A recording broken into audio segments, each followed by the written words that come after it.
Hello friends, मेरा नाम है अनूप। मैं आप लोगों से एक बात बताना चाहूँगा कि मेरा एक टेक्नोलॉजी से रिलेटेड चैनल है जिसमें कि mobile review, unboxing, launching date, price, ये सब चीज़ बताता रहता हूँ। मोबाइल में आपको क्या कमी है क्या नहीं, ये सब चीज़ बताता रहता हूँ। मोबाइल आपको लेना चाहिए कि नहीं लेना चाहिए, उसमें क्या चाहिए क्या बुराई है, सब चीज़ की मैं जानकारी देता रहता हूँ उस चैनल पे। तो फ्रेंड्स, यदि आप इस सब चीज़ों में इंटरेस्ट रखते हैं, टेक्नोलॉजी से रिलेटेड वीडियो देखने में, तो प्लीज़ आप लोग हमारे चैनल को सब्सक्राइब कीजिए। मेरे चैनल का नाम है टेक्निकल अनूप।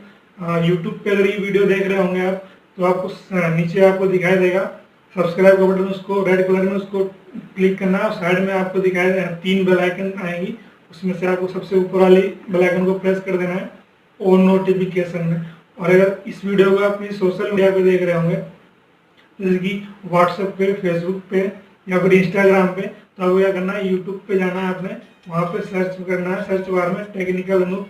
साइड में आप देख रहे होंगे ये वाला चैनल आएगा, तो सेम इसी चैनल को आपको सब्सक्राइब कर लेना और सबसे ऊपर वाले बेल आइकन को प्रेस कर देना। इससे क्या होगा, कोई सी मैं वीडियो अपलोड करूँगा उसका नोटिफिकेशन आपको सबसे पहले मिल जाएगा, तो आप सबसे पहले उस वीडियो को देख पाएंगे।